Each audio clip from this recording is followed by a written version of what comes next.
जी, अस्सलाम वालेकुम अहबाब। ज़ैब निसा ज़ीबी आपके साथ मौजूद हूँ और आपके सामने हूँ। ब्रिटिश पाकिस्तानी वुमेन सोसाइटी बरतानिया की तंजीम है और शबाना करीम उसकी मुंतज़िम है। उस पर मैं मुख्तलिफ़ इल्मी और अदबी प्रोग्राम करती हूँ। चूँकि हमारा ताल्लुक़ अदब की दुनिया से है। बेसिकली बुनियादी तौर पर हम सब शायर, अदीब, अहले कलम, नसर निगार, मुहक्किक, नक्काद, हम सब का ताल्लुक़ जो है चूँकि लिखने से है, पढ़ने से है। तो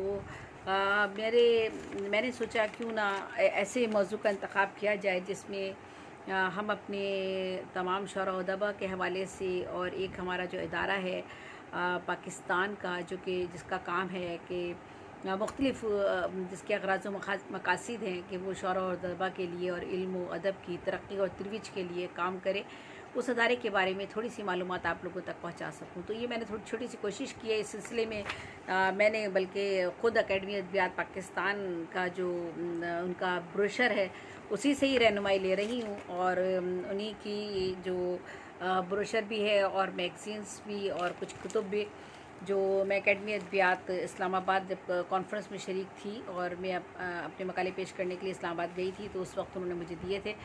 तो उस वक्त वो तो खैर पुरानी बात हो गई। उसके बाद भी कुछ जदीद मालूमात भी जो है वो हम अपने सोशल मीडिया से हासिल करते रहते हैं। अकेडमी अदबियात के बारे में क्या क्या क्या प्रोग्रेस है, क्या काम चल रहा है, क्या कारकर्दगी है, शुरा अदबा के लिए क्या काम हो रहा है और हमारे जो है वो अकेडमी अदबियात जो है वो किस हवाले से और किस तरीके से किन किन चीज़ों पर, किन किन मौज़ूआत पर शुरा अदबा के लिए जो है मुख्तलिफ़ प्रोग्राम जो है वो मुनक्किद करती रहती है। तो बात सारी ये है कि हमारे शुरा अदबा को ये जानना ज़रूरी है कि उनके क्या क्या हकूक़ हैं और उनको जो है वो हकूक़ उनको उन तक पहुँचने भी चाहिए और वो उसके लिए उस तक रसाई भी हासिल करनी चाहिए। और जैसा कि आप सबके इल्म में, जैसे एक बुनियादी बात ये है कि हम में से जितने भी शायर और अदीब हैं, अगर उनकी किताब शाया हुई है तो उनके यहाँ एक डायरेक्टरी शाया होती है अकेडमी अदबियात की, जिसमें तमाम शुरा और अदबा के जो नाम हैं उस डायरेक्टरी में शामिल किए जाते हैं। और उस डायरेक्टरी में शामिल होने का मतलब ये है कि सरकारी सतह पर आपका नाम जो है शायर और अदीब की हैसियत से उनके यहाँ उनकी लिस्ट पर मौजूद है, यानी पाकिस्तान के शुरा अदबा में आपका शुमार होता है।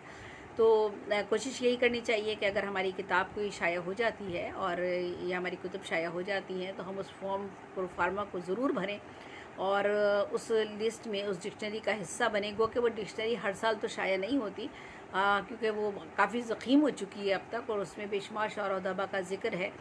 तो इसलिए बार बार उसको जल्दी जल्दी शाया करना भी आसान काम नहीं होता, उस पर अखराजात बहुत ज़्यादा होते हैं। तो लेकिन बहरहाल वक्तन फ़वक्तन उसमें तरमीम और जो है वो इजाफ़ा उसमें होता रहता है उसमें डिक्शनरी में।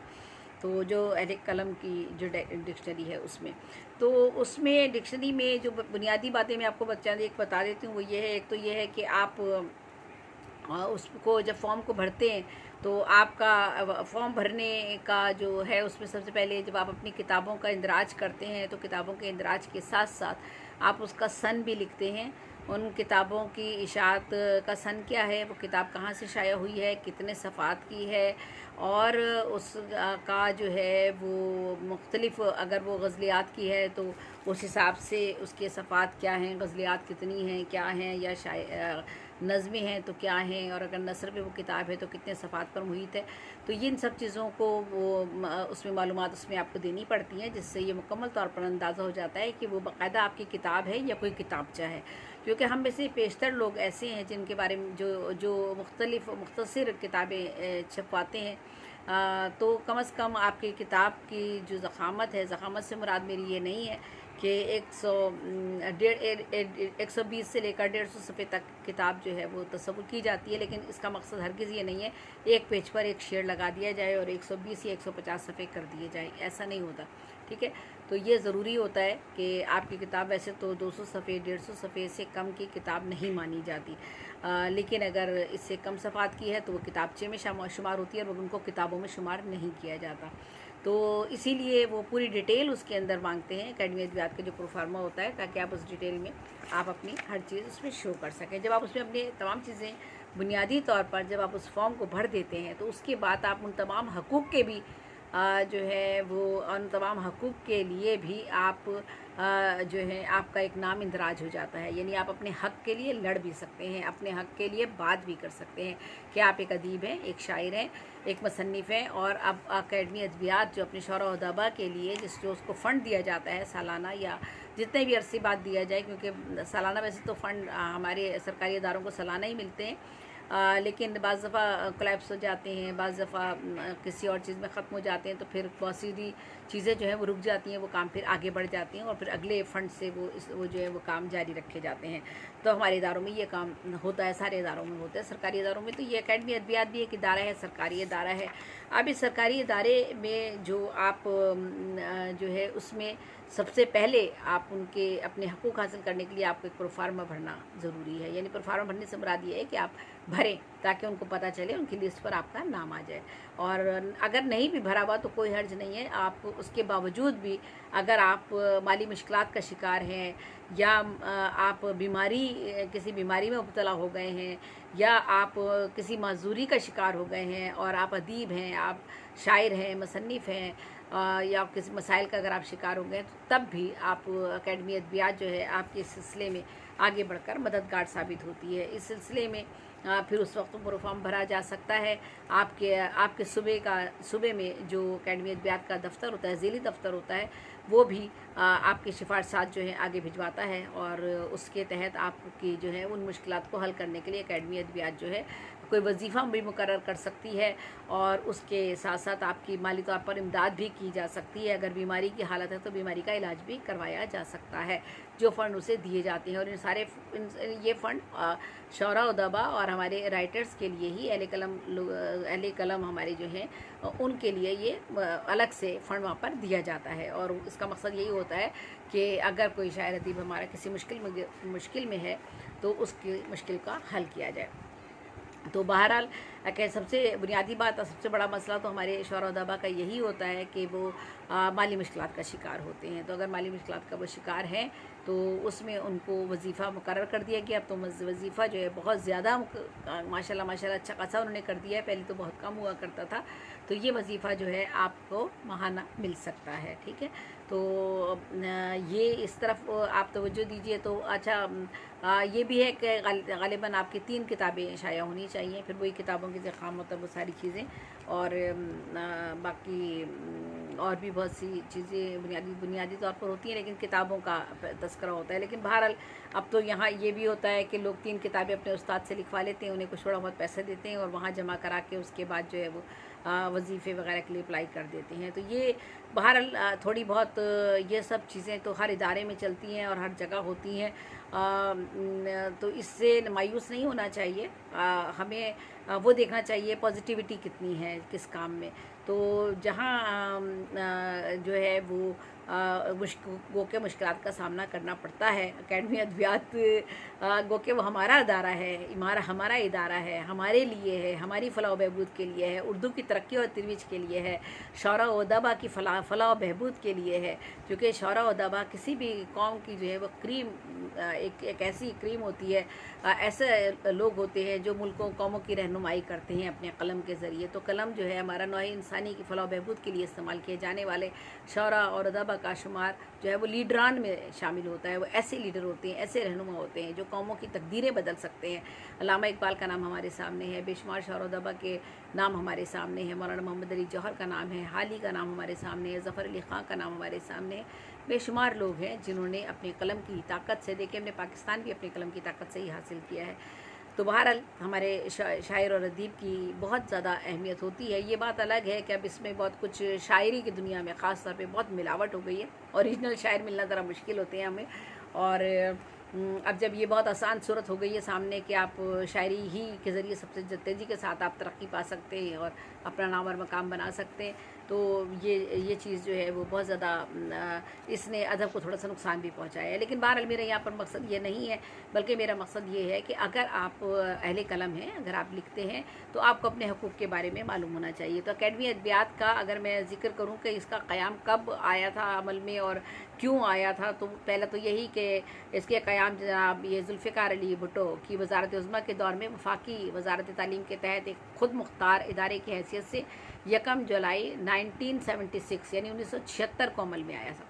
यानी सन 76 से एकेडमी अदबियात पाकिस्तान का इदारा जो है वो काम कर रहा है और 1978 में एकेडमी अदबियात पाकिस्तान के लिए गराज़ व मकासद तय कर दिए गए थे कि ये इसके मकासद क्या होंगे। हमें कितना बड़ा एक इदारा तो बनाते हैं, उस इदारे के लिए एक अखराजात का एक बहुत बड़ा अखराजात हमें सरकारी ख़जाने से जो है वो खर्च करने पड़ते हैं। कोई भी इदारा जब आप बनाते हैं, उस इदारे में मुलाजमीन रखे जाते हैं, फिर उस इदारे का नीचे से लेकर ऊपर तक इतने ज़्यादा अखराजात होते हैं, तो वो नौकरी के साथ साथ उन लोगों की सैलरियाँ होती है और फिर जो वो काम कर रहे होते हैं उस काम के लिए उनको बजट चाहिए होता है। तो किसी भी अदारे का क़याम जो है वो उसके कुछ ना कुछ अगराज़ व मकासद होते हैं कि क्यों हम इतना पैसा एक इदारे को दे रहे हैं या क्यों इतना पैसा एक इदारे पर लगा रहे हैं। उसका कुछ तो मकसद होगा ना, यानी कुछ तो उससे उसके अच्छे मकासद सामने आने चाहिए। तो ये मकासद जो हैं 1978 में तय कर दिए गए कि एकेडमी अदबियात जो है उसका काम ये है कि उसने क्या क्या काम करने हैं, बुनियादी उसके मकासद तय कर दिए गए। उस ज़माने में इसके जो बुनियादी अरकान थे उनमें माशाल्लाह जिन लोगों के नाम आते हैं उसमें डॉक्टर इश्तियाक हुसैन कुरैशी बहुत बड़ा नाम है, A.K. बरोही और अबुल असर हफीज़ जलंधरी, मियाँ सैयद रसूल रसा, प्रोफेसर अहमद अली, जनाब अहमद कासमी, जनाब शरीफ कुंजाही और डॉक्टर नबी बख्श खान बलोच को नामजद किया गया बुनियादी अरकान में। और डॉक्टर इश्तियाक हुसैन कुरैशी मजलिस रुफ़क़ाए असासी के पहले सदर थे। रहनुमाई के लिए एक बोर्ड ऑफ गवर्नर भी जो था कायम कर दिया गया था। तो मैं बहुत ज़्यादा मेरा ख्याल है कि तफसील में नहीं जाती हूँ, मुख्तसरन आपसे बात करूँगी वरना बहुत तवील हो जाएगा इस तरह से मौजूद जो है मेरा। लेकिन बहरहाल इसमें जो पहले इसके चेयरमैन मुकर्रर हुए थे वो डॉक्टर शफीकुर रहमान एकेडमी अदबियात पाकिस्तान के पहले चेयरमैन मुकर्रर हुए थे और अब तक इस मनसब पर बेशुमार लोग आ चुके हैं। प्रोफेसर परेशान खटक साहब आ चुके हैं, जनाब अहमद फराज साहब रह चुके हैं, ग़ुलाम रब्बानी आगरो रह चुके हैं, फ़खर जमान साहब आ चुके हैं, नज़ीर नाजिर साहब आ चुके हैं, इफ्तिखार आरिफ साहब आ चुके हैं और अभी पिछले दिनों कासिम बूगियो साहब हमारे पिछले दौर में थे और अभी हाल ही में जो है वो यूसुफ खुशक साहब हैं। डॉक्टर यूसुफ खुशक जो है वो इसके अब एकेडमी अदबियात के चेयरमैन मुकर्रर हुए हैं हाल ही में कुछ अर्सा पहले।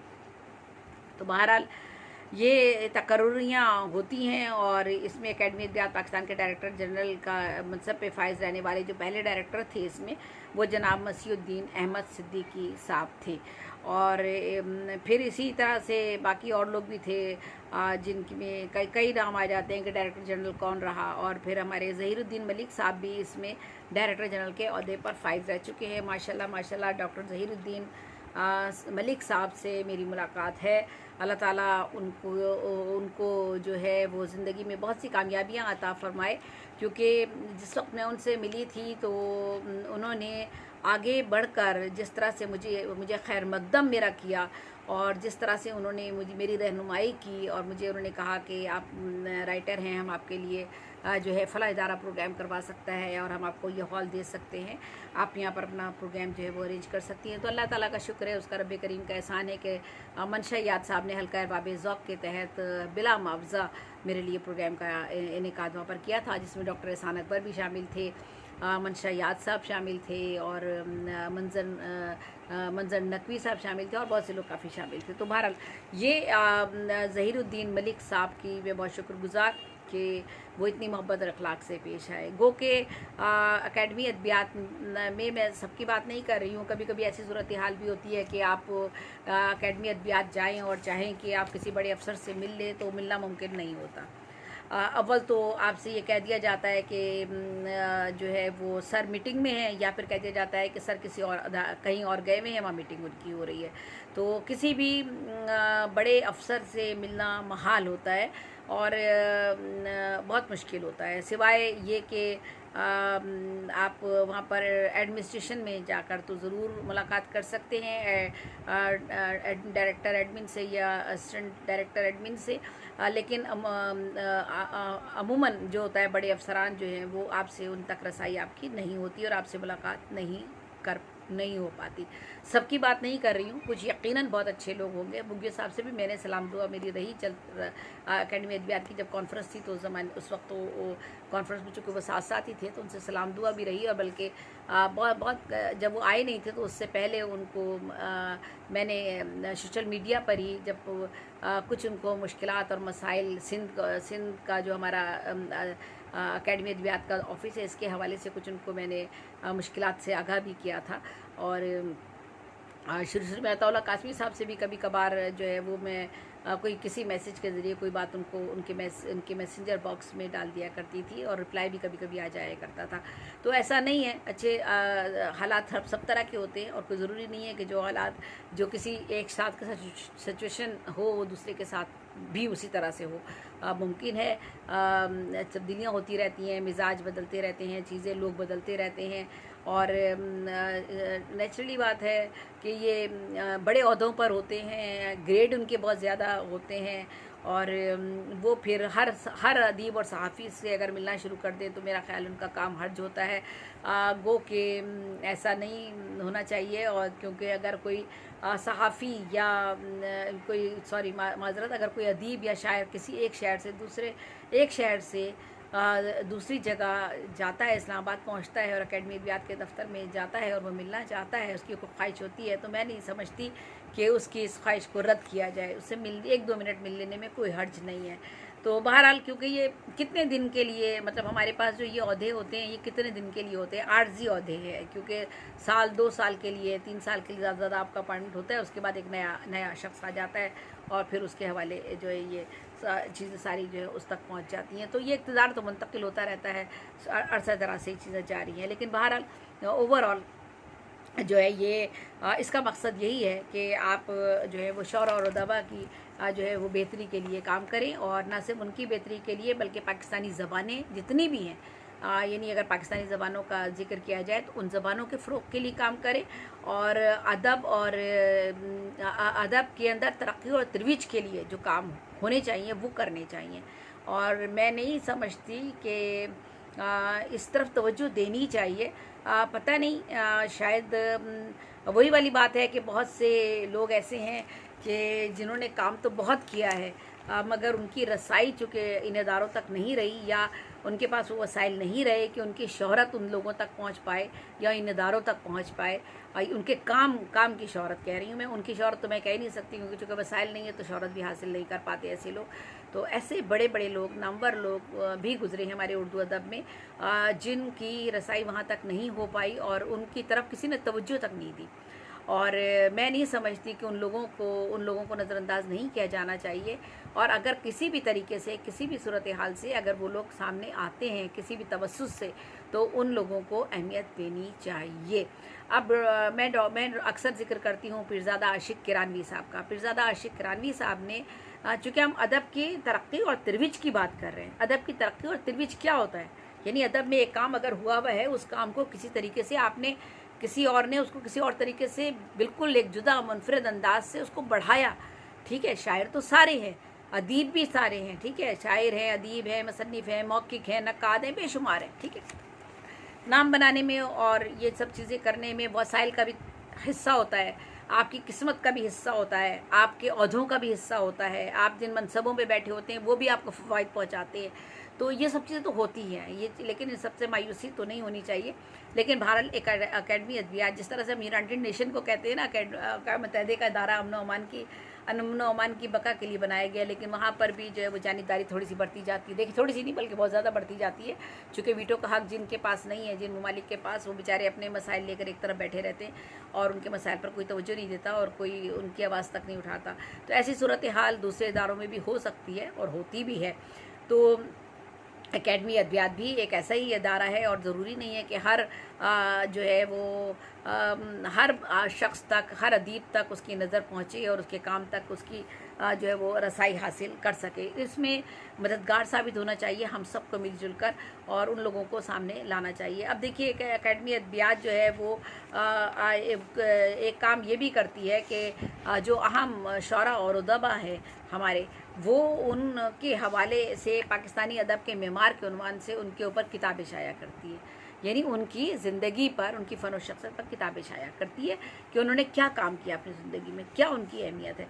तो ये इस हवाले से जो है, ये जो पाकिस्तानी अदब के मेमार के उन्वान से इशाती मंसूबा जो था, ये 1990 में शुरू किया गया था कि, और इस मंसूबे के तहत ये था कि फ़न और शख्सियत के हवाले से तारुफ़ी नौइयत की किताबें शाया की जाएंगी, और इसमें पाकिस्तान के तमाम ज़बानों के मशाहिर अदब पर जो है वो किताबें शाया की गई हैं। अब तो मेरा ख्याल है 100 से भी ज़ायद या 150 से भी ज़ायद किताबें जो है वो शाया हो चुकी हैं, और मज़ीद किताबों पर भी काम हो रहा है, और लोगों के कामों पर जो किताबें लिखवाई जा रही हैं पाकिस्तानी अदब के मेमार के हवाले से। लेकिन मैं समझती हूँ कि चूँकि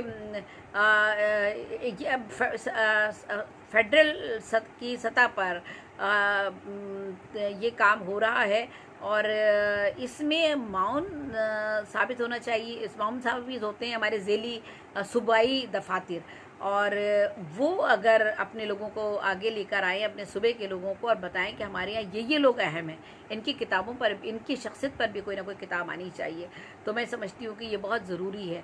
और अगर वो रहनुमाई ना कर सकें, वो सूबाई ज़ेली अदारे रहनुमाई ना कर सकें, तो ये ज़िम्मेदारी आपके फेडरल अकेडमी अदबियात पाकिस्तान की बनती है कि वो उन लोगों तक रसाई हासिल करने के लिए मुख्तलिफ हवाले और वसीले अख्तियार करके उन लोगों की तलाश करे, उन लोगों को सामने लेकर आए, और उन लोगों के काम पर भी किताबें शाया की जाएं। सबसे बड़ा, ये बहुत बड़ा अहम काम है, इस पर होना चाहिए, ताकि इसमें किसी का कोई नुकसान भी नहीं है। और मेरा ख्याल है कि 150-200 सफ़े की किताब छपती है, बिल्कुल वो जो अखबारी कागज़ होता है उस किताब पर, अखबारी कागज़ पर वो किताब शाया की जाती है। इतने अखराजात उस किताब पर नहीं आते कि उन पर शाया ना की जाए, तो क्यों ना उनकी ज़िंदगियों में, जिन लोगों ने बड़े अहम काम किए हैं, उनकी ज़िंदगियों में ही उनकी फ़न और शख्सियत पर ज़्यादा से ज़्यादा किताबें ज़्यादा से ज़्यादा लोगों की लाई जाएँ, ताकि लोगों तक उन लोगों का काम पहुंच सके। अगर किसी को किसी राइटर पर कुछ लिखना है तो उसे एक मुस्तनद मवाद मिलेगा, क्योंकि वो अकेडमी अदबियात ने शाया किया हुआ होगा।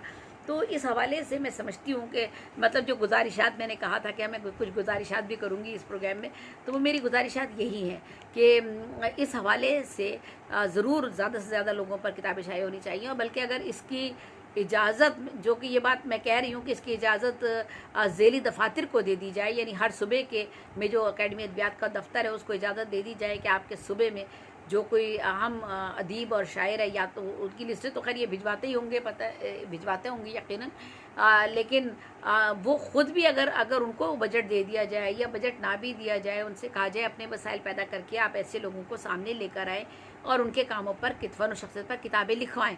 और 200 की 250 की किताब, मेरा ख्याल है हमारे शायर अदीब सारे के सारे ये नहीं कहेंगे कि हमें किताब लिखने के पैसे दिए जाएं। बेशुमार लोग हैं जो पैसे नहीं मांगते और बग़ैर पैसों के काम कर रहे हैं। एक मखसूस तबका तो जिनका एक मकाम मर्तबा बन चुका है, उनको तो खैर हम जो है वो उनको तो एजाज़िया दिया जाता है, लेकिन बेशुमार लोग हैं जो बहुत अच्छा लिखते हैं और लिख रहे हैं, और वो बिला मुआवजा लिखेंगे और ऐसे लोगों के काम को सामने लेकर आएंगे। और लिखा है, मैंने देखा है कि लोगों ने ऐसी ऐसी फ़न और शख्सियत पे किताबें आई हैं, बड़े बड़े नंबर हमारे अदीबों ने और शायरों ने लिखी हैं, गुमनामी में वो लेकिन हैं, और उन्होंने लिखी हैं कई हज़ार। अब मैं आपको यहाँ एक मिसाल दे देती हूँ। मैं अक्सर मिसाल देती हूँ, मोहसिन आज़म मोहसिन मलिह आबादी की मिसाल मैं आपको दे रही हूँ।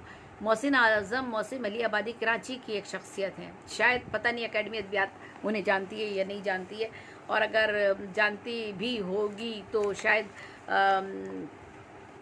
उनके लिए शायद इतने अहम ना हो वो, लेकिन बहरहाल मैं उनकी बात कर रही हूँ। मोहसिन आज़म मोहसिन मलिह आबादी नक्काद, बेहतरीन शायर की बात तो अभी मैं बाद में करूँगी, लेकिन बेहतरीन नक्काद है, बेहतरीन मौक़िक़ हैं। और मोहसिन आज़म मोहसिन मलिह आबादी को अगर आप ये कह दें कि आपने उनसे, उन्होंने जितने भी मज़ामीन लिखे हैं किसी जिनकी शख्सियात पर, सहबा अख्तर पर लिखा है, या उन्होंने अहमद इम कासमी पर लिखा है, या परवीन शाकिर भी उनकी शागिर्द रही है, बड़े बड़े लोग उनके शागिर्द रह चुके हैं। और जो है वो ज़रूरी नहीं है कि वो बड़े जिनके आज जो नंबर है वो ये खुद ये बताएं कि मैं फ़ला का शागिर्द हूँ, नहीं बताते लोग। बहरहाल चले, इससे कोई फ़र्क नहीं पड़ता। तो उनके जो वो मकाले लिखते हैं, वो मकाला 200 250 सफ़े का लिखा होता है, और 200 250 सफ़े 300 सफ़े का मकाला, 400 सफ़े का एक मकाला होता है। आप उस शख्स की काबिलियत का अंदाज़ा कीजिए जो 400 सफ़े का और 300 सफ़े का और 250 सफ़े का मकाला, एक किसी की एक शख्सियत पर सिर्फ एक मकाला लिख रहा है। तो आप उस आदमी की, उस शख्सियत का, और उनके अल्फाज आप देखिए, आप उनकी उर्दू देखिए, आपको अंदाज़ा होगा कि इसे कहा जाता है नसर निकारी। तो ऐसे लोग हैं, और ये लोग जो हैं ये नक्काद हैं, मौक़िक़ हैं, और इनको आप ये काम कर रहे हैं, अपने तौर पर ये काम कर रहे हैं, ऐसे लोगों पर किताब लिखवाई जाए। ऐसे लोग ये पाकिस्तानी अदब के मेमार हैं, क्यों नहीं लिखवाया जाता इनके काम पर काम, इनके ऊपर किताब लिखवाई जाए और इनसे किताबें लिखवाई जाएं लोगों पर। शायद ये इतनी डिमांड भी पैसों की ना करें जितने दूसरे लोग करते हैं कि हमें इतने पैसे दिए जाएं तो हम फ़ला की किताब, फ़ला की शफ़ा व शख़्सियत पर किताब लिखेंगे। और ये इतनी उम्दा किताब का हवाले और वो चीज़ें और वो सारी नसर इनकी इतनी उम्दा होगी कि उसमें कहीं भी किसी भी जगह को कमी पेशी नहीं होगी। जहाँ तक मोहसिन आज़म मोहसिन अली आबादी की शायरी का ताल्लुक़ है तो माशाल्लाह वो क़यामुल असर कहलाते हैं, यानी क़याम जो है रुबाई में उमर ख़याम का एक बहुत बड़ा मकाम मर्तबा है। और रुबाई के हवाले से अगर बात की जाए तो सिर्फ उमर ख़याम ही का नाम सामने आता है। और उमर ख़याम के बाद अगर हम बात करते हैं कि दुनिया में सबसे ज़्यादा रुबाइयात किसने लिखी हैं तो वो मोहसिन आज़म मोहसिन अली आबादी ने लिखी हैं। शायद ये बात अकादमी अदबियात के इल्म में भी ना हो, और अगर होती तो ये है तरक्की और तरवीज का काम, यानी अदब में किसी ने कोई तरक्की का और तरवीज का कोई काम किया है, यानी ऐसा काम किया है जो तारीख़ अदब का हिस्सा बन गया कि दुनिया में सबसे ज़्यादा रुबाइयात लिखने वाला। रुबाई लिखना कोई आसान काम नहीं है।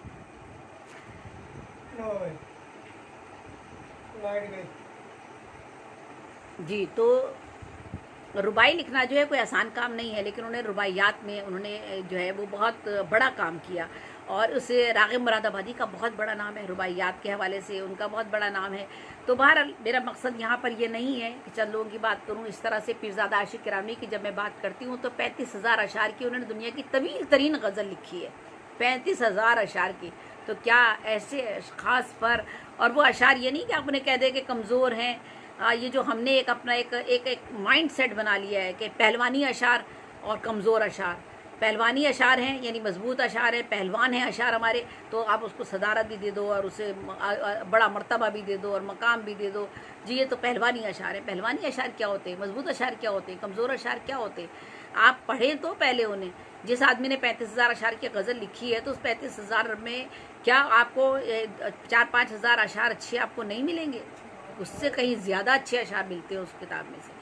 लेकिन बहरहाल ये चूँकि हमें ये सब चीज़ें करनी चाहिए और यही काम है, इसी को तरक्की और तरवीज का काम कहा जाता है। तो अकादमी अदबियात का मकसद यही है, उनके मकासद में ये बातें शामिल हैं कि हम जो है वो उर्दू अदब की तरक्की और तरवीज के लिए जो लोग काम कर रहे हैं उन लोगों पर उन लोगों को जो है सामने भी लेकर आएँ, उनके ऊपर जो है उनको वज़ाइफ भी दिए जाएँ अगर उनके हालात ख़राब है, और उनका जो है वो पाकिस्तानी जितनी ज़बानें हैं उनके फ़रोग़ के लिए भी किरदार अदा किया जाए। और जो हुकूमत की पॉलिसियाँ हैं, जो अहले कलम की बरादरी की फ़लाह व बहबूद के लिए जो हुकूमत पॉलिसियाँ बनाती है उसमें वो मशावरत दे। अकादमी अदबियात का इदारा जो है वो ये कहे कि हमारे पास इतने लोग हैं, या हम ये चीज़ लाना चाह रहे हैं, या हम ये हमारे पास आइडिया है, हम अदीबों और शायरों की फ़लाह व बहबूद के लिए या अदब के लिए ये काम करना चाहते हैं। तो ये अकादमी अदबियात के अग़राज़ व मकासद में शामिल है। इसके अलावा ज़बान और अदब के शोबों में जो तहकीक और तनकीद के काम किए जाते हैं और तहकीकी जो मंसूबे बनाए जाते हैं उनका वो जो है उनके मौज़ूआत का तयन करना हो, तहकीक किस मौजू पे करनी है, किस तरह से वो किताब सामने लानी है, ये सारा काम इनके ग़राज़ व मकासद में शामिल है। इसके अलावा जो है वो उर्दू अंग्रेज़ी में मियारी और इल्मी अदबी रिसालों का जो इजरा होता है, ख़ुद वहाँ से अकादमी अदबियात से मतबूआत जो है शाया की जाती हैं। रसाइल अदबियात के नाम से रिसाला भी शाया होता है। और बाकी मैं भी बताती हूँ और भी चीज़ें होती हैं, लेकिन मेरी लाइट चली गई है और मैं डेटा पर हूँ तो मुझे डर ये कि ऐसा ना हो कि डेटा ख़त्म हो जाए, इसलिए इस मज़मून को बहुत ज़रा मुख्तसर करने की कोशिश करूँगी। तो बहरहाल इसी तरह से तराजिम किए जाते हैं दूसरी ज़बानों से, और अपनी उर्दू की ज़बानों से दूसरी ज़बानों में तराजिम किए जाते हैं किताबों के। ये अकादमी अदबियात का काम है और किया जा रहा है, और बहुत सी किताबों के तराजिम किए गए हैं। कौमी यकजहती पैदा की जाती है, फ़िक्री मफ़ाहमत पैदा की जाती है। बैरुल लिसानी जो हमारे अदीब और शायर हैं उनके दरमियान जो है उन्हें किसी कमाईगी का एहसास ना हो, ये ना हो कि हम किसी एक ज़बान को तरजीह दे रहे हैं और बाकी लोगों को हमने पीछे कर दिया है, या सिर्फ चंद एक अदीबों और शायरों को जो है बस हमने नाम आगे उनके रखे हुए हैं। तो उसके अलावा शायद कोई शायर और अदीब मेरा ख़्याल है 60-70 साल तक नहीं आएगा, उसके बाद कभी आया तो कोई नया आएगा तो आएगा। तो ये सब नहीं होना चाहिए, बल्कि होना ये चाहिए कि नई नई तहकीक जो हो रही है, नई नई चीज़ें जो सामने हमारे आ रही होती हैं, बहुत काम होता है अदब में, हो रहा है, होता रहा है, लेकिन बहुत सारे लोग हमारे और नज़रों से ओझल रहते हैं और इग्नोर कर दिए जाते हैं बहुत सारी चीज़ों की वजह से। उनकी शायद कुछ किस्मत भी काम नहीं कर रही होती है, पैसा भी नहीं होता है, वसाइल भी नहीं होते, बहुत सारी चीज़ें होती हैं। तो ये काम है एकेडमी अदबियात का कि एकेडमी अदबियात कैसे उन लोगों को तलाश करे और उन लोगों पर काम करे। और इसी तरह से इल्मी और अदबी अदारों की खिदमत का भी जायज़ा लिया जाता है, उनकी माली तौर पर एआनत की जाती है एकेडमी अदबियात की तरफ से। और नज़रिया पाकिस्तान के हवाले से और इस हवाले से पाकिस्तान और अदब जो है उसको फ़रोग़ देने के लिए और अपने पाकिस्तान का जो नज़रिया है उसको जो है उजागर करने के लिए भी जो है अदब की तख्लीक की तरफ जो है वो शअर और अदब को जो है शअर और अदब के लिए काम किया जाता है, किताबें लाई जाती हैं।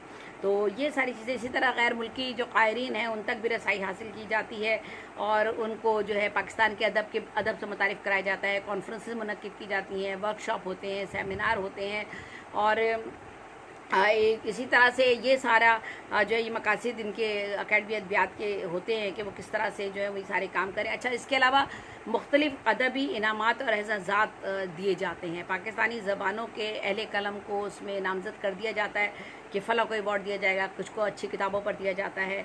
अदबी निगारिशात पर जो है उनकी इशात का भी बंदोबस्त किया जाता है। अगर कोई किताब शाया नहीं कर सकता तो एकेडमी अदबियात उनकी किताबें भी शाया करती है, लेकिन किन की करती है ये ज़रा थोड़ा सा मुश्किल मराइल होते हैं वहाँ तक रसाई हासिल करना, उन तक पहुँचना, उन तक जाना, अपनी बात पहुँचाना।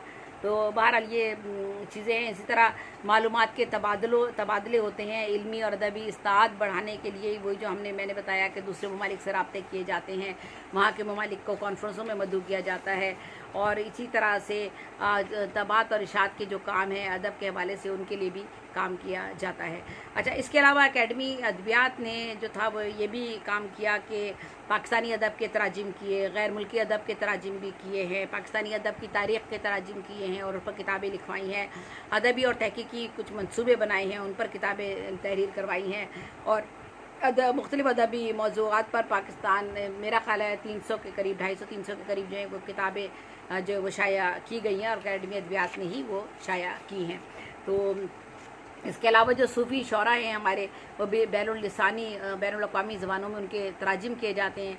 उनकी चूँकि किसी ने बरोही में शायरी की हुई है, किसी ने किसी और ज़बान में की हुई है, किसी ने सराइकी में की है, किसी ने पंजाबी में की हुई है, तो ये तराजिम भी क्या करवाए जाते हैं। इस तरह बच्चों के अदब को फ़रोग़ दिया जाता है और बच्चों के अदब के लिए तो मुझे मैं बहुत ही ज़्यादा इस सिलसिले में कि नेशनल बुक फाउंडेशन भी ये काम करती है और मैंने बच्चों के अदब के हवाले से 3 किताबें लिखी थी और बहुत ही मेहनत से मैंने बच्चों का अदब जो था वो तख्लीक किया और उसमें मैंने ये भी किया कि जो इंग्लिश में बच्चों की नज़में होती हैं उनको मैंने उर्दू में मुंतकिल किया और नए सिरे से बच्चों को ऐसी मालूमात, हर मौजू पर उनको मालूमात दी है बच्चों को।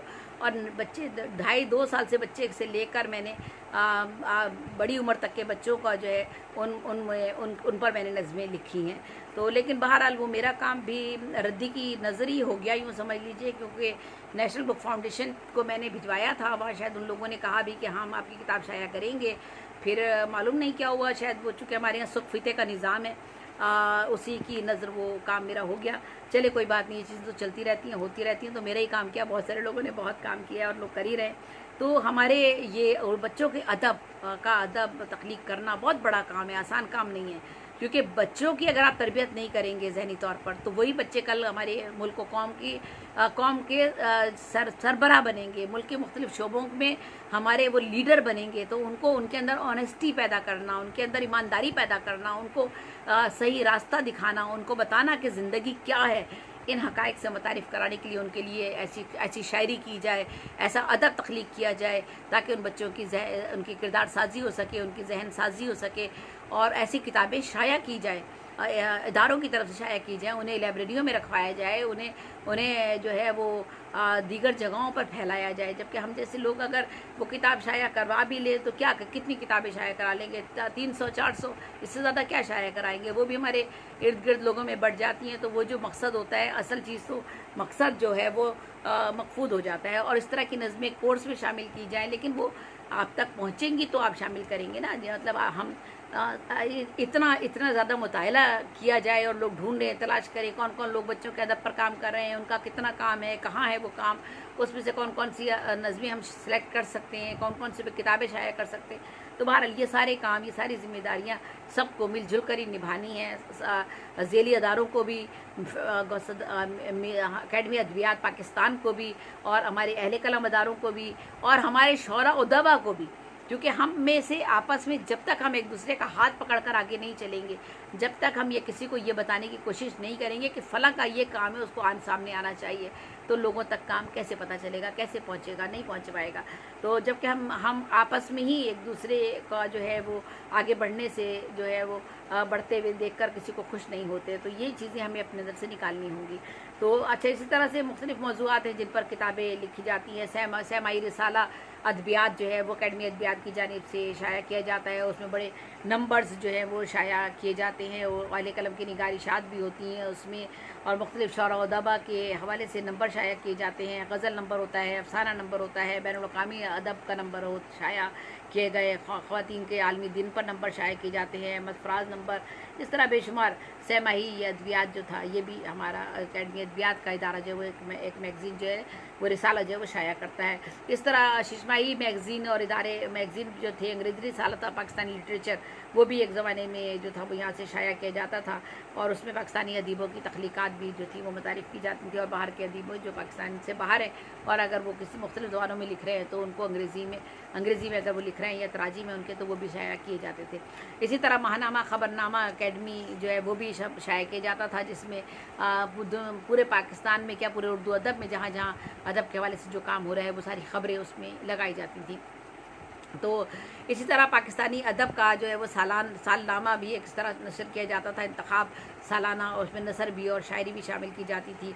और किताबियात पाकिस्तानी अदब भी जो है ये इसी चीज़ का एक हिस्सा है, और मैं पाकिस्तानी अदब के मेमार के हवाले से बात कर चुकी हूँ, और इस पर जो है तो ज़रूर काम होना चाहिए। और मैं समझती हूँ कि सूबों के हवाले ये कर दिया जाए अगर ये काम, तो हर सूबे में इतने बहुत सारे इतने आला बुलंद पाया शौरा उदबा मौजूद हैं जिनकी शख्सियत पे किताबें आनी चाहिए, लेकिन हमने उनको नज़रअंदाज किया हुआ है, और उन पर किताबें अभी तक नहीं आई हैं और आनी चाहिए। शायद उनके बारे में हम जानते भी नहीं हैं। जैसे मैंने पीरज़ादा आशिक़ किरानी साहब का नाम लिया है, उन पर किताब आनी चाहिए। ज़की उस्मानी साहब पर किताब आनी चाहिए। आफाक सिद्दीकी पर शायद आ चुकी है मेरा ख्याल है, और मोहसिन आज़म मोहसिन मलियाबादी पर किताब आनी चाहिए। इसी तरह से और बेशुमार लोग हैं। तो मैं जिन लोगों पर ये पाकिस्तानी अदब के मेमार के हवाले से काम किताबें आनी चाहिए। और मैंने ख़ुद नज़्म की 70 असनाफ पर शायरी की है उर्दू अदब में। ये भी दुनियाई अदब में पहली मरतबा काम हुआ है। संवालने की एक नई शेरी सिंध इजाद की है मैंने। त्रिवेणी पर मैं पहली साहिब किताब शायरा हूँ। तो इस हवाले से अगर मेरे काम को भी कुछ अहमियत थोड़ी सी दी जाएगी, तो तहकीक की जाए और उस पर तहकीकी काम किया जाए, तो अच्छा मतलब मुझे भी अपने बारे में जानने का थोड़ा सा मौका मिलेगा। तो बहरहाल चले, ये चीज़ें होती रहती हैं। इसी तरह सूफी शौरा हैं, उनके तराजिम, उनकी जो शायरी है, उनकी जो नसर है, उनके तराजिम होने चाहिए। बड़े बड़े हमारे सूफी शौरा के नाम हैं। सचल सरमस का नाम ले लीजिए, और आप मियाँ मोहम्मद बख्श हैं, मस्त तवक्कुली हैं, ख्वाजा फल ग़ुलाम फ़रीद हैं, और इसी तरह से अगर आप दीगर ज़बानों के तराजिम हो रहे हैं, अरबी है, फ़ारसी है, चीनी है, स्पारवी ज़बानें हैं, इन सारी ज़बानों के तराजिम जो है अकेडमी अदबियात जो है वो करवाती है और उन पर किताबें शाया करती है। बैनुल-अक़वामी जो अदब है उनके भी तर्जुमे उर्दू में भी किए जाते हैं, और उनकी नसर हो या नज़्म, ताकि हम उनके बारे में जान सकें। और बैनुल-अक़वामी ज़बानों के तर्जुमे जो हैं वो कुतुब हमारी अकेडमी अदबियात में मैसर आ जाती हैं। इसी तरह जो तहकीकी किताबें हैं उन पर भी अकेडमी अदबियात जो है वो अपना काम करती है। मुतफ़र्रिक़ मौज़ूआत पर भी किताबें जो हैं वो लिखवाई जाती हैं और शाया की जाती हैं। इक़बालियात के 100 साल अगर हो गए हैं वो है, और मिल्लत का पासबा, मोहम्मद अली जिन्ना, कायदे आज़म के मौजू पर, अल्लामा इक़बाल पर, गालिब पर, इस तरह से ये मुतफ़र्रिक़ किताबें भी शाया की जाती हैं। अदबी सरगर्मियाँ बहुत ज़्यादा है, बहुत ज़्यादा की जानी चाहिए ताकि लोगों को आगे आने का मौका मिले। और सिर्फ मखसूस लोग नहीं बल्कि हमारे यहाँ बेशुमार लोग हैं, जेन्युइन लोगों को तलाश कीजिए, उन जेन्युइन लोगों को सामने लेकर आइए और उन अदबी सरगर्मियों में उनको मौक़े मुहैया कीजिए। और इस सिलसिले में काम हुआ भी है, मैं भी उसकी मिसाल दूँगी अगर मेरी लाइट चलती रही तो। और अदबी तकरीबात जो मुनक़्क़िद होती हैं वो बड़ी अहमियत रखती हैं। जो अकेडमी अद्वियात करती है। अहले कलम कॉन्फ्रेंसेस जो होती हैं उनकी बड़ी अहमियत है। और अहले कलम कॉन्फ्रेंस के हवाले से एक बात मैं और कहना चाहूँगी कि अकेडमी अद्वियात में अभी अदबी सेमिनार होते हैं। पहले मैं ज़रा जिक्र कर दूँ, फिर मैं कॉन्फ्रेंस का भी बात करती हूँ। शोबा तहकीक व तर्जुमा भी वहाँ पर मौजूद है। अदबी सेमिनार भी होते हैं, किताबों की नुमाइशें भी होती हैं, किताबों के मेले भी लगाए जाते हैं, अदब और कौमी यकजहती पर भी काम किया जाता है, आलमी रवाबित बढ़ाए जाते हैं। और अदीबों की फलाह व बहबूद के लिए जो सबसे बड़ी चीज़ है वो ये है कि माहाना एजाज़िया उन्हें दिया जाता है और ज़रूरतमंदों को। और पहले तो ये था कि जिनका काम होता था उनको भी एजाज़िया दिया जाता था, ऑनरिया दिया जाता था, इस लिहाज से कि किसी ने अगर उर्दू अदब में कोई बहुत अच्छा काम किया है, अहम काम किया है, और अगर तो उसको इस तरह से उसको एजाज़िया दिया जाए, उसे कोई इनाम दिया जाए ताकि उसके अंदर मज़ीद हौसला अफजाई इसकी पैदा हो, वो मज़ीद अपनी किताबें शाया कर सके। और वो किताबें किस किस तरह से लाया है ये तो वही जानता है, किन वसाइल, कैसे वसाइल से लाया है, किन वसाइल से लाया है। तो ये कहकर नज़रअंदाज कर देना है कि उसकी तो इतनी किताबें शाया हो चुकी हैं या वो किताब ला सकता है, तो वो तो इस बात का हकदार ही नहीं है कि उसे कोई एजाज़िया दिया जाए या उसे कोई चीज़ उसकी कोई इस तरह से माली मावनत की जाए कि उसकी कोई किताब शाया की जाए या कोई कुलियात शाया की जाए। जैसे मेरी कुलियात नज़म की 70 असनाफ पर जो 2013 में शाया हुई थी, ये दुनिया अदब की पहली कुलियात है जिसमें मैंने नज़म की 70 असनाफ पे शायरी की है और इन 70 असनाफ की टेक्निक्स भी लिखी हैं। अब ये कुलियात मेरे पास 2013 से लेकर अब तक ख़त्म हो चुकी है, थोड़ी बहुत चंद एक मेरे रिकॉर्ड में रखी है। ये अकेडमी अद्वियात या बड़े अदारे ही ये काम कर सकते हैं कि इस कुलियात को दोबारा शाया किया जाए। और ये तो तारीख़ अदब का हिस्सा है, किसी ने की कुलियात दुनिया अदब में आज तक नहीं है कि कोई ये बताए कि नज़म की 70 असनाफ होती हैं और नज़म की 70 असनाफ की टेक्निक ये हैं और वो उनकी बहरें ये हैं या इन असूलों के तहत लिखी जाती हैं या इन मौज़ूआत पर लिखी जाती हैं और उन असनाफ को ये तरीक़ाकार है। मतलब ये एक ऐसा काम है जो तहकीक का भी काम है और जो है ये हमारी तारीख़ अदब का हिस्सा है। और मेरे मर जाने के बाद ये किताब भी मेरे साथ ही ख़त्म हो जाएगी, इसलिए कि चंद एक किताबें रह गई मेरे रिकॉर्ड की, वो जो है मैंने अकेडमी अद्वियात को भिजवा दी थी, लेकिन बहरहाल उनकी लाइब्रेरी में कहीं पड़ी होगी तो पड़ी होगी, मेरे इल्म में नहीं है। तो बहरहाल ऐसी किताबें भी जो तारीख़ अदब का हिस्सा बन सकती हैं उनको शाया करवाया जाना चाहिए।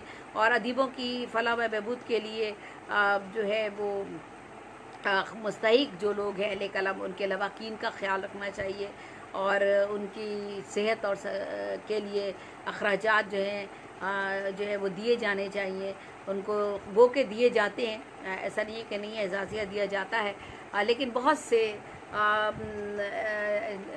अहम लोग जो हैं वो अभी तक यहाँ तक खुददारी की वजह से भी और सफ़ेद पोशी का भरम रखते हुए भी वो ऐसे एजाज़िए तक नहीं पहुँच पाए। लेकिन बहुत से ऐसे लोग हैं जो जिनका नहीं था हक, उनको उन लोगों को दिए भी जा रहे थे।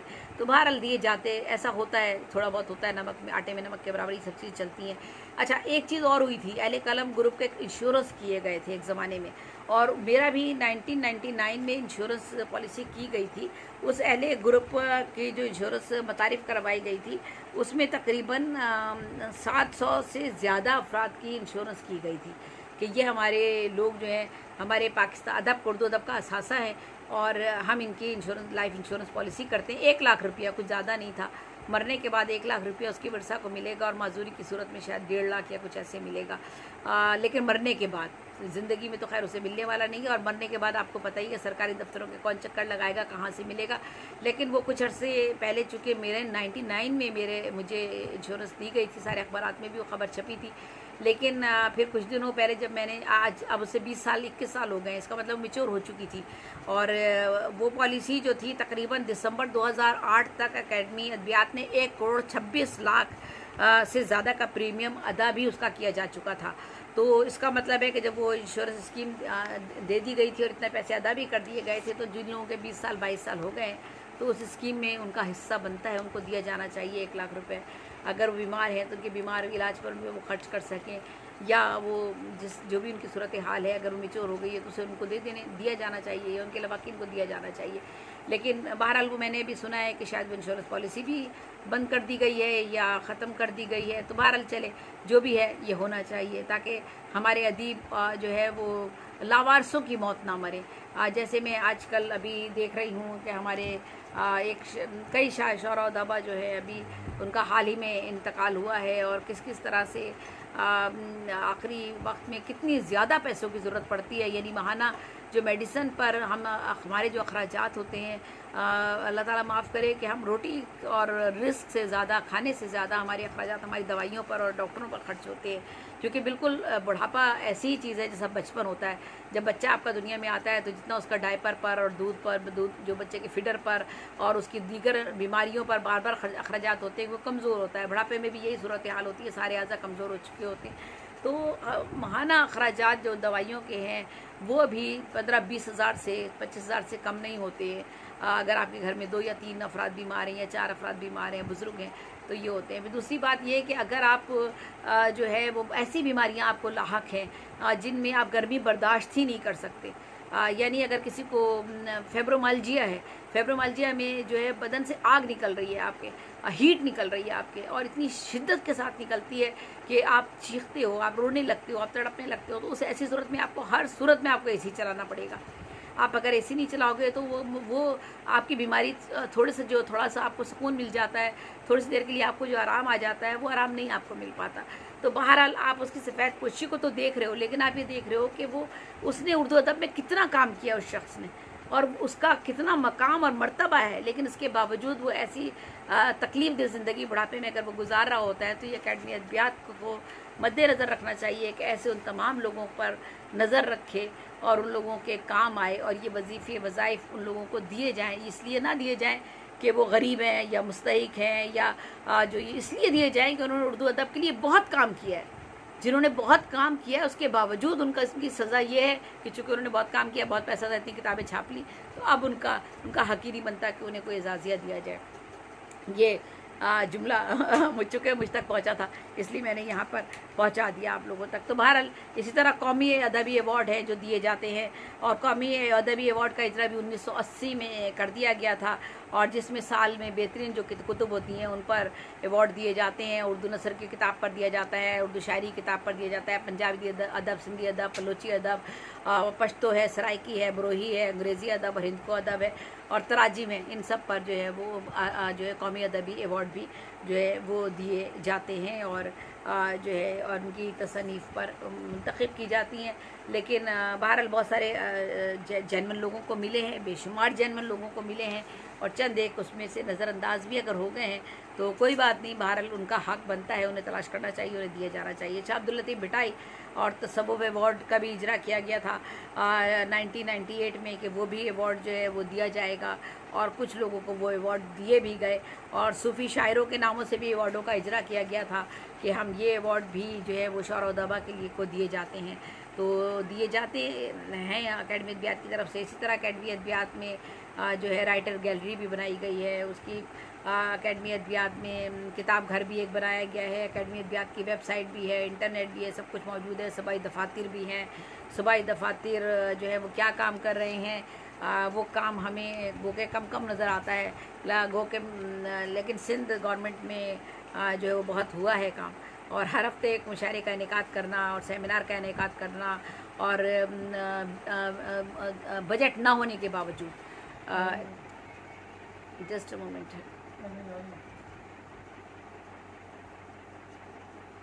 जी, बजट ना होने के बावजूद रिकनेक्टिंग भी चला गया है,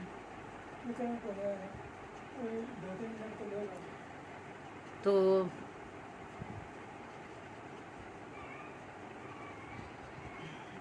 जल्दी से आ जाओ, जल्दी से आ जाओ।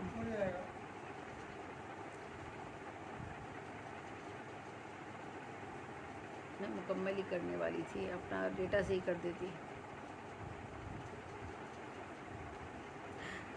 नेट आया था तो मैंने सोचा कनेक्ट कर लूँ, लेकिन वो अभी तक कनेक्ट नहीं हो रहा था, तो डिस्कनेक्ट हो गया थोड़ा सा। तो मैंने कहा फिर तसलसल टूट जाता है जो बात कर रहा होता है इंसान। तो अकादमी अदबियात सिंध ने काम किया है, और पहले भी होता रहा है, ऐसा नहीं है कि पहले काम नहीं हुआ। आगा नूर मोहम्मद पठान साहब थे, उन्होंने काम किया और बहुत काम किया, और माशाल्लाह उन्होंने जर्मन लोगों के लिए बड़ा रिस्क लेकर भी काम किया है। और उनके ज़माने में आगा नूर मोहम्मद पठान साहब ने तो बहुत ही, जिन लोगों का अहम काम था उनके लिए बड़े बड़े बोर्ड बनवा कर उनका पूरा काम जो था वो डिटेल में लिखवा कर, और वो पूरा बोर्ड जो था वो सिंध जो अकेडमी अदबियात का जो दफ्तर था उसकी जो राहदारी है उनके दोनों साइज़ों पर बड़े बड़े बोर्ड अवेज़ा करवाए थे तस्वीर के साथ और उनके काम की पूरी तफसील के साथ। लेकिन बहरहाल वो शायद वाइट वॉश वगैरह हुआ या क्या हुआ, वो बोर्ड जो थे उनके जाने के बाद, आगा साहब के जाने के बाद वो बोर्ड सारे के सारे वहाँ से रिमूव हो गए। और बल्कि उससे पहले बाहर की दीवारों पर भी अकेडमी अदबियात का एक मंजरनामा नज़र आता था जिसमें शौरा उदबा का के हवाले से कुछ जो थी वो तस्वीर वगैरह भी लगाई गई थी, उनका काम का भी, उनके कामों के बारे में बताया गया था। लेकिन बहरहाल वो अब नहीं है, बारिशें होती रहती हैं, मौसम ख़राब होते रहते हैं, वो सब चीज़ें नहीं रही, हिस्सा नहीं रहा उस चीज़ का। तो लेकिन बहरहाल अकेडमी अदबियात में हर हफ्ते मुशायरा होना, सेमिनार होना, वर्कशॉप का करवाना, और बजट मिलता होगा, ज़रूर मिलता होगा, ऐसा नहीं कि बजट नहीं मिलता, लेकिन इतना बजट नहीं मिलता कि हर हफ्ते प्रोग्राम किया जा सके। फिर अपने लिए वसाइल ख़ुद पैदा किए जाते हैं, और ये वसाइल पैदा किए गए और कादिरपुर सुमरू साहब ने अपने तौर पर ये काम करवाया, और इससे उन्होंने बहुत सारे लोगों को शौरा उदबा को मुतारिफ़ करवाया है इस सिलसिले में। और बहुत मुनकसरुल मिजाज इंसान है वो, और बेशक कुछ भी कोई कहता रहे, वो हम फैसला करने वाले नहीं हैं। ये इंसान का काम जो है वो खुद ब खुद अपने आप को जो है मनवाता है, तो काम की एक अहमियत होती है। तो बहरहाल बाहर से जितने भी मेहमान आते हैं उन सबको मदऊ करते हैं, उनके एजाज़ में प्रोग्राम करते हैं, और ये बड़ा बहुत अहम काम था जो उन्होंने किया। इस तरह दूसरे भी लाहौर में भी जो अकेडमी अदबियात का दफ्तर है, मुल्तान में है, मैं गई थी वहाँ पर भी काम देखने में आया। लेकिन बहरहाल होना चाहिए हर ज़ेली अदारे को इसी तरह अपने अपने वसाइल पैदा करके, अगर बजट नहीं है तो अपने वसाइल पैदा करके काम करना चाहिए। और तो बहरहाल मेरा मकसद यहाँ पर आज यही था कि मैं जो हूँ ये बताऊँ कि अकेडमी अदबियात जो है वो किस तरह से क्या क्या कर रही है, और किस तरह से अदीबों के लिए वो फ़ायदेमंद साबित हो सकती है। हमारे शौरा उदबा जो है उन्हें क्या करना चाहिए, सबसे पहले तो अपना फॉर्म भरना चाहिए वहाँ पर कि आपकी कितनी किताबें हैं, क्या है, ताकि आपका डिक्शनरी में एक नाम आ जाए। अच्छा, दूसरी बात मैं कॉन्फ्रेंस के हवाले से बात करना चाह रही थी कि कॉन्फ्रेंसें हमारे यहाँ होती हैं। बस मैं थोड़ा सा रह गया था तो ऐड कर रही हूँ। तो हमारा कॉन्फ्रेंस के हवाले से जो लास्ट कॉन्फ्रेंस हुई, और वो हमारे कासिम बुग्यो साहब ने करवाई थी, कासिम बुग्यो साहब ने वो कॉन्फ्रेंस करवाई थी। उस कॉन्फ्रेंस के हवाले से देखें ना, कोई भी काम होता है तो उसमें कुछ कमी भी रह जाती है और कुछ अच्छाइयाँ भी होती हैं, कहीं ना कहीं कुछ थोड़ी बहुत कमी बेशी भी रह जाती है। तो एक सबसे बड़ा और अहम काम जो हुआ, वो जो मेरी ज़ाती अपनी राय है, वो ये राय थी कि ये वो कॉन्फ्रेंस थी जिसमें बाकायदा इश्तिहार दिया गया अखबारात में, और अखबारात के ज़रिए, सोशल मीडिया के ज़रिए और दीगर इदारों के ज़रिए उस कॉन्फ्रेंस की तहशीर की गई कि ये बैनुल-अक़वामी कॉन्फ्रेंस करवाई जा रही है। वेबसाइट बनाई गई उसकी, और उसमें तमाम मालूमात दी गई, और दुनिया भर के अदीबों को उसमें दावत दी गई कि इस कॉन्फ्रेंस में आप अपने मकाले अगर पढ़ना चाहते हैं तो अपने एब्स्ट्रैक्ट यानी इख्तिसारिये जो है वो हमें भेजिए। अगर वो एक्सेप्ट हो जाते हैं तो आपको कॉन्फ्रेंस में मकाला पेश करने की दावत दी जाएगी और आप मकाला पेश करेंगे। ये पहली मर्तबा अकेडमी अदबियात की तारीख़ में काम हुआ, जिससे क्या हुआ कि आपके सामने अकेडमी, और फिर उसके लिए बाकायदा जो था वो एक जांच पड़ताल की एक कमेटी भी मुकर्रर की गई जो उन मकालों को देखती थी, उन एब्स्ट्रैक्ट को देखती थी और देखने के बाद फैसला करती थी। कोई एक दो नहीं, मतलब पूरी कमेटी फैसला करती थी, और गैर जानकारी के साथ कि इसमें से कौन से मकाले जो है वो इस काबिल को उसमें पेश किए जा सकते हैं। तो वो जो था ये पहली मरतबा काम हुआ, और इसमें तकरीबन 400 के करीब मकाला निगार सामने आए। आप देखिए कि हमारे स्कॉलर्स कितने हैं, पीएचडी करके लोग निकल रहे हैं, एमफिल करके लोग निकल रहे हैं, असातिज़ा बहुत बेशुमार है, हमारे अहले कलम बेशुमार हैं। तो वो कौन उनको सामने लेकर आएगा? वो तो सामने आ ही नहीं सकते। अकेडमी अदबियात के अदारे में कैसे दाखिल होंगे, या अदब के इदारों में कैसे दाखिल होंगे? फिर वो एक ही रास्ता रह जाता है कि शायरी करें, किसी से किताबें लिखवाएं, शॉर्टकट रास्ता अख्तियार करें और शोहरत हासिल कर लें। फिर यही रास्ता रह जाता है एक उनके पास। या फिर वो यही होता है कि फिर बेचारे वो लिखते रहते हैं और कोने में, किसी कोने में किसी दिन दफन हो जाते हैं। कोई उनका ना नाम होता है ना उनका कहीं काम होता है थोड़ा बहुत। अव्वल तो किताबें भी शायद नहीं हो पाती उनकी।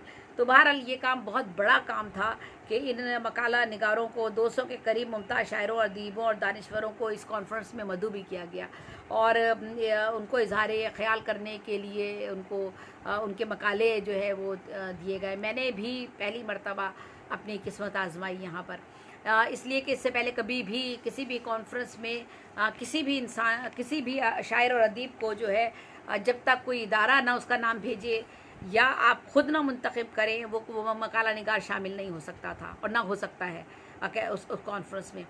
सिर्फ वही लोग शामिल होते हैं जिनको आप सेलेक्ट करते हैं, आप कहते हैं कि ये मकाला पेश करेगा। लेकिन ये पहली मर्तबा हुआ कि उन्होंने चूँकि इसको तहशीर की थी और कहा था कि जो भी शामिल होना चाहे वो अपने मकाले और एब्स्ट्रैक्ट भेजे, अगर वो इस काबिल हुए तो हम ज़रूर उन्हें शामिल करेंगे। और इसमें बाकायदा ना सिर्फ 400 के करीब मकाले जो थे वो इसके अंदर आए। तो इसका मतलब है 400 स्कॉलर आपको आपने दरियाफ्त किया, ये एक बड़ा काम था। लेकिन इसके अंदर जो एक खामी थी, उस खामी का भी मैं जिक्र करती चलूँ। वो खामी ये थी कि आपने इसके रजिस्ट्रेशन के लिए जो पैसे रखे वो बहुत ज़्यादा थे। एक काम बहुत अच्छा किया, वो काम ये था कि आपने टैलेंटेड लोगों को और जो है बिला इम्तियाज़ स्कॉलर्स को तलाश किया। आपने पढ़े लिखे लोगों को आगे लाने की कोशिश की। आपने सिर्फ चंद लोगों पर इन्हिसार नहीं किया कि हर साल वही चंद लोग जो मकाले हमारे यहाँ पेश करते हैं वही लोग मकाले पेश करते रहें, या कॉन्फ्रेंसों में, वर्कशॉप में, सेमिनार्स में, मुशायरों में सिर्फ वही लोग शरीक होते रहें। जो लोग शरीक होते हैं या और भी लोग होते हैं, ऐसा नहीं कि सिर्फ चंद लोग होते हैं, और भी लोग होते रहते हैं, लेकिन ज़्यादा नहीं हो पाते। इस कॉन्फ्रेंस के ज़रिए 400-500 लोग एकदम सामने आए, स्कॉलर सामने आए। ये बहुत बड़ा काम था उन स्कॉलर्स का लिए। लेकिन जो फ़ीस रखी गई थी रजिस्ट्रेशन की वो 7,000 रुपये थी। ये बहुत ज़्यादा फ़ीस थी, हर आदमी अफोर्ड नहीं कर सकता था। लेकिन मैंने इसको चैलेंज समझ के कबूल किया। मैंने अपने शौहर से कहा, अपने हस्बैंड से, मोहम्मद इकबाल, मैं तो कभी भी इस कॉन्फ्रेंस में नहीं बुलाई जाऊँगी। बेशुमार कॉन्फ्रेंसों में मैं गई हूँ, कॉलेजों की, यूनिवर्सिटीज़ की कॉन्फ्रेंस में, आलमी कॉन्फ्रेंस में मैंने अटेंड किए और माशाल्लाह कॉन्फ्रेंस में मुझे बाय ईयर टिकट देकर बुलवाया गया है आलमी कॉन्फ्रेंसों में, और बाहर के मुशायरों में मैंने शिरकत की है। आलमी मुशायरों में मेहमान खुसूसी रही हूँ मैं, और अल्लाह का शुक्र है कनाडा भी गई हूँ और लाहौर के भी मुशायरों में और दीगर मुशायरों में मैं मेहमान खुसूसी और सदारत के रही हूँ। पूरे पाकिस्तान के हर शहर में मैं गई हूँ, छोटी छोटी जगहों पर भी गई हूँ। तो लेकिन ये जो कॉन्फ्रेंस है अकेडमी अदबियात की कई साल बाद होती है और नेचुरली बात है उसमें हम जैसे लोगों की रसाई नहीं हो पाती, क्योंकि हमारे शायद इतने ज़्यादा क्या कहना चाहिए, पब्लिक रिलेशन ज़्यादा अच्छी नहीं है। तो ये मैंने सोचा कि ये मेरे लिए चांस है, 7,000 रुपये की रजिस्ट्रेशन भरना और अपना एब्स्ट्रैक्ट भेजना, अपने आप को आजमाना कि क्या मैं किसी कॉन्फ्रेंस में, अकेडमी अदबियात की कॉन्फ्रेंस में मकाला पढ़ने की अहल हूँ कि नहीं हूँ। जब मुझे ग्रेजन यूनिवर्सिटी मकाला पढ़ने के लिए बुला सकती है, जब मुझे सरगोदा यूनिवर्सिटी मकाला पढ़ने के लिए बुलवा सकती है, जब मुझे अल्लामा इकबाल ओपन यूनिवर्सिटी मकाला पढ़ने के लिए बुलवा सकती है, और सब मुझे बाय ईयर टिकट भी देते हैं, माशाल्लाह से रहने ठहराते भी हैं। मैं अपने हस्बैंड के साथ जाती हूँ और उनको भी वही इज़्ज़त और मकाम दिया जाता है और एजाज़िया भी दिया जाता है। पंजाब यूनिवर्सिटी जब बुलाती है तो मतलब मुख्तलिफ़ यूनिवर्सिटीज़ हैं, मुख्तलिफ़ इदारे हैं। अल्लामा इकबाल अकेडमी का मकाला था, वहाँ वो मुझे बुलाते हैं। तो कॉन्फ्रेंस में हम नहीं, तो क्या अकेडमी अदबियात की कॉन्फ्रेंस में मैं शरीक नहीं हो सकती? तो मैंने उस वक्त 7,000 रुपये भरे और भरने के बाद मैंने अपने एब्स्ट्रैक्ट भेजे। एक भेजा, मैंने सोचा हो सकता है वो रिजेक्ट हो जाए, दूसरा भेजा। एक मैंने भेजा उर्दू अदब में जो हमारे लोगों ने अहम कारनामे अंजाम दिए हैं उनके हवाले से मुझे बात करनी थी, और नज़्म की 70 असनाफ़ कौन सी हैं उन पर मुझे बात करनी थी कि ये दुनिया में पहली दफ़ा कोई बताएगा कि नज़्म की 70 असनाफ़ हैं और उनकी टेक्निक ये हैं। और हमारे वो शौरा अदबा जिन्होंने उर्दू अदब में कितना मुनफरिद काम किया है और वो आज तक अभी तक सामने नहीं आए, उनका क्या क्या इनफरादी काम है, उस पर मेरा एक मकाला था जो मैंने भेजा एब्स्ट्रैक्ट, वो मेरा एक्सेप्ट हो गया। दूसरा मकाला मैंने भेजा था तनकीद निगार और सिंध के नक्काद, वो मेरे एब्स्ट्रैक्ट एक्सेप्ट हो गए। और फिर मैं तीसरा मकाला अपना भेजा था उमर खयाम की रुबाइयात और पाकिस्तान के रुबाई गो शौरा, ये मैंने एब्स्ट्रैक्ट भेजा था, तो मेरे तीनों मकाले अप्रूव हो गए। उसमें तीनों एब्स्ट्रैक्ट अप्रूव हो गए, तीनों के मैंने मकाले भेजे, तो मेरे तीनों मकाले अप्रूव हो गए। उन्होंने मुझसे लेकिन कहा कि आपको एक मकाला के 7,000 और तीनों मकालों के आपको अलग अलग 7,000 रुपये भरने पड़ेंगे। तो यूँ मैंने सिर्फ एक उसमें शिरकत की और एक मकाला अपना पेश किया 7,000 के बस पेश करने का। मैंने चाहा कि मैं पेश करूँगी, ठीक है, मैंने कहा मैं एक मकाला पेश करूँगी। मैंने एक मकाला पेश करने की हामी भरी, लेकिन अल्लाह का शुक्र है, अल्लाह का शुक्र है, अल्लाह ताला का रब्बे करीम का एहसान है कि वो मेरा गैबी मददगार अल्लाह है, और हम इंसानों के अख्तियार में कुछ भी नहीं है। ये याद रखिएगा, मेहनत हमेशा कारगर साबित होती है, मेहनत कभी रायगा नहीं जाती। अकेडमी अदबियात को के जब इल्म में आया कि वो मैंने मकाला भेजा है और मैं राइटर हूँ, और उनके इल्म में था मैं राइटर हूँ, मेरी इतनी किताबें हैं और ये सब चीज़ें हैं, तो उन्होंने इस बात को तस्लीम करते हुए 7,000 रुपये मुझे शुक्रिया के साथ एक लेटर के साथ मुझे वापस भेजे और कहा कि आप जो है वो इस कॉन्फ्रेंस में शिरकत करेंगी और हम आपको बाय ईयर बुलवाएंगे, और हमारे पास आप हमारी मेहमान हैं, क्योंकि आप हमारे उर्दू अदब का एक बड़ा आपका एक हवाला बनता है। इस हवाले से उन्होंने मेरे 7,000 रुपये मुझे रजिस्ट्रेशन के बाद में वापस कर दिए और मुझे उस कॉन्फ्रेंस में बोलने का मौका मिला। मैंने अपना मकाला पेश किया और वहाँ जितने भी टीवी चैनल्स ने इंटरव्यूज़ किए उन सबको मैंने ये बात कही कि काश ऐसा हो, हर दफ़ा जब भी कॉन्फ्रेंस हो आम लोगों को मदऊ किया जाए, फ़ीस कम रखी जाए, तहशीर की जाए उस कॉन्फ्रेंस की। उसके टॉपिक जो है, इन्होंने मौज़ूआत भी तकरीबन 50 के करीब मौज़ूआत थे जो दिए थे कि इन मौज़ूआत पर आपने लिखना है। मेन मौजू जो था वो अलग था, उसके जो थे वो अलग अलग मौज़ूआत थे कि इन मौज़ूआत पर 80 मौज़ूआत थे जिन पर लिखना था, और मेन जो मौजू था वो था पाकिस्तान में अदब व सकाफ़त की अहमियत और पुरअमन माशरे के हसूल में पाकिस्तानी अदब का किरदार। मेन टॉपिक ये था, और इसके जो मौज़ूआत मुख्तलिफ झेली मौज़ूआत थे वो 80 थे।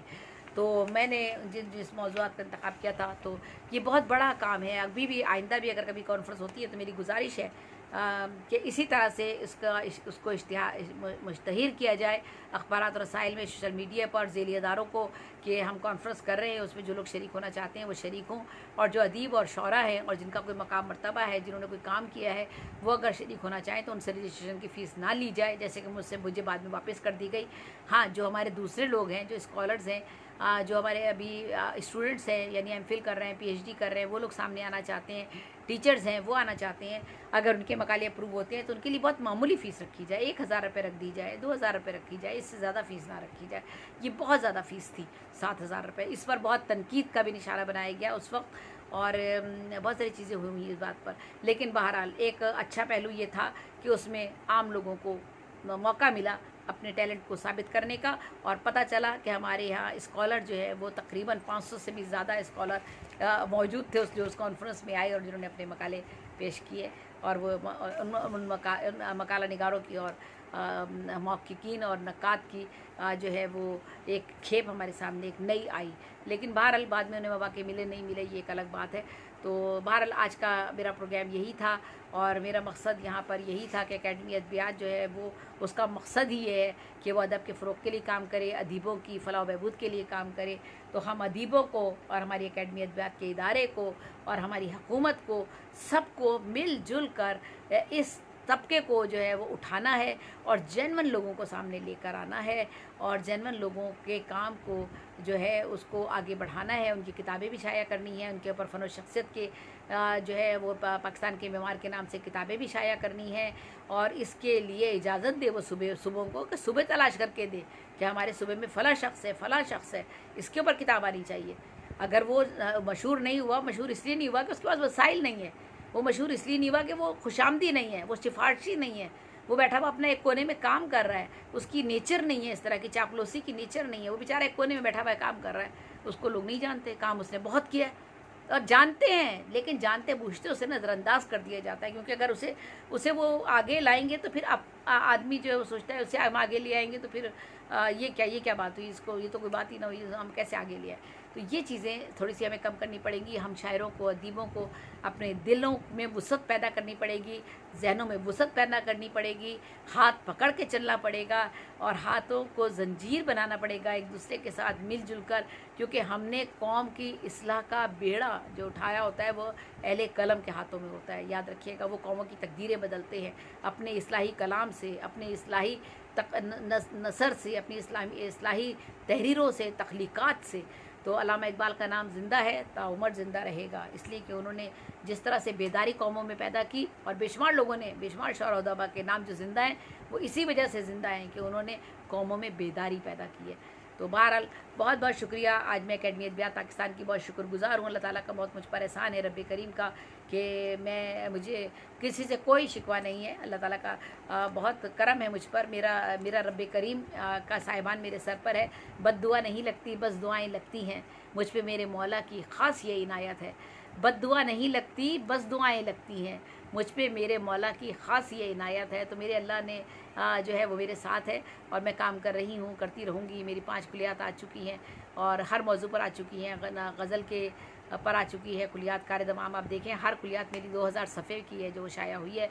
और मैंने रिटायरमेंट लेने के बाद अपनी गवर्नमेंट सर्विस से सारा रुपया, अपना सारा पैसा इन किताबों पर लगाया है। कोई जेवर, कोई कपड़ा, कोई मलबूसात, कोई आसाइशात इन पर की नज़र नहीं किया, और बल्कि अल्लाह ताला ने मेरी मदद की कहीं ना कहीं से, किसी न किसी तरीके से। और ये मेरी किताबें शाया हुई हैं, और आगे भी इल्म ही हासिल करती रहूँगी। हर महीने मेरे स्टेशनरी पर ख़र्चा होता है। इस उम्र में भी 60+ हूँ मैं, स्टेशनरी ख़रीद के लाती हूँ। दुकान पर स्टेशनरी की रुकती हूँ, जेवर की दुकान पर नहीं रुकती हूँ। हर महीने खड़ी होती हूँ, और मैं स्टेशनरी लाती हूँ भर भर के, और वो मेरी ख़त्म हो जाती है। मैं कहती हूँ कैसे ख़त्म होगी, पता ही नहीं चलता। तो अल्लाह ताला हम सब का निगहबान, हम सब का मुहाफ़िज़, हम सबको लिखने की सलाहियतें अता करें हमारा रब करीम, और जो सलाहियतें हैं उनमें इजाफ़ा पैदा करे। हमारे शायर व अदीबों को जो कमज़ोर हैं उन्हें आगे आने के मौक़े मैसर आए, उनके पास उनके वसाइल उन्हें मुहैया करे, उनकी किस्मत यावरी करे। और जो है वो अल्लाह ताला उन लोगों को भी उनकी मेहनत का भी उन्हें सिला दे। और हमारे ये सारे इदारे मिलकर, हम सब मिलकर ऐसे लोगों को आगे लेकर आए। मेरी कोशिश यही है। मैं ऑनलाइन मुशायरे करवा रही हूँ, प्रोग्राम करा रही हूँ, सेमिनार करा रही हूँ, वर्कशॉप करा रही हूँ, ऐसे ही लोगों को सामने लेकर आ रही हूँ, और कोशिश कर रही हूँ कि उन लोगों को आगे लेकर जाऊँ। और उनकी सारी ज़िंदगी की मेहनत, 70 साल की एज है, 78 साल की एज है, 90 साल की एज है, 85 साल की एज है, किसी कोने में है, उस्ताद हैं, 10 किताबें लिख के दे चुके हैं लोगों को। उनकी किताब पर किसी को प्राइड ऑफ परफॉर्मेंस मिल चुका है, किसी को कुछ और अवार्ड मिल चुका है, किसी को कोई और अवार्ड मिल चुका है। लेकिन बहुत सी तंजीमें जो हैं वो 40 अवार्ड दे चुकी हैं, 30 अवार्ड दे चुकी हैं, लेकिन वो खुद कहाँ हैं बेचारे, वो बस किताबें लिख कर दे रहे हैं, किसी कोने में बैठे हुए वो उस्ताद हैं। तो मैं ऐसे लोगों को सामने ला रही हूँ, और उनकी हौसला अफजाई कर रही हूँ, कोशिश कर रही हूँ कि नई जनरेशन और हमारे सीनियर लोगों के दरमियान ज़हनी हमआहंगी पैदा हो, हमारे दरमियान जो थोड़े फासले हैं वो ख़त्म हो, हमारे सीनियर्स हमारे छोटों के सरों पे हाथ रखें, और उस नई नस्ल को आगे बढ़ाएं, उनका हौसला बढ़ाएं, उनकी हिम्मत बढ़ाएं, और उनको सही समत का तयन कर सिखाएं, बताएं, और उन्हें इस्लाही काम करने की तरफ राग़िब करें, बुराई की तरफ राग़िब ना करें। कि वो कहते, मेरा एक शेर है ना कि हम बेअदब हुए हैं अदब की किताब से, तो सीखे रमूज़ इश्क पड़ी है जो शायरी, सीखे रमूज़ इश्क पड़ी है जो शायरी, हम बेअदब हुए हैं अदब की किताब से। तो अदब की किताब से बेअदब ना बनाएं, बल्कि अदब की किताब से हम उनकी इस्लाह करें, और उनको अंदर जो है वो उनके किरदार साजी करें। तो अल्लाह हाफिज़, अल्लाह निगहबान। बहुत लंबा प्रोग्राम हो गया, शायद कोई सुनेगा भी नहीं, लेकिन बहरहाल मेरे दिल की आवाज़ थी, मैंने जो कहना था वो मैंने कह दिया। क्योंकि मेरी ज़िंदगी के ये आखिरी लम्हे हैं, कुछ पता ही मुझे नहीं है मैं सुबह उठूँ ना उठूँ। तो जो भी कुछ है, बैठी हूँ माहो साल की चादर को ओढ़ कर, सीखे कोई मेरे मुशाहिदात से सबक, बैठी हूँ माहो साल की चादर को ओढ़ कर। तो पूरी जितने भी बरस गुज़र गए ज़िंदगी के तजर्बात और मुशाहिदात हैं, इसी अदबी दुनिया में गुज़रे हैं 50 साल मेरे, अपने इर्द गिर्द देखते हुए, और लोगों को जानते हुए, पहचानते हुए, और अलग थलग अपना काम करते हुए, गोशा नशीनी अख्तियार किए हुए काम कर रही हूँ, सो करती रहूँगी। अल्लाह हाफिज़, अल्लाह निगहबान। ज़ैब सजीबी को इजाज़त दीजिएगा। और ब्रिटिश पाकिस्तानी वुमेन सोसाइटी की शुक्रगुज़ार, उनके प्लेटफॉर्म से मैंने आज ये प्रोग्राम किया है। शबाना करीम की शुक्रगुज़ार, और तमाम लोगों की शुक्रगुज़ार जो आप लोग मुझे सुनते हैं, और मेरा हौसला बढ़ता है। अल्लाह हाफिज़, अल्लाह निगहबान। बहुत शुक्रिया मोहम्मद अनवर साहब। अल्लाह हाफिज़।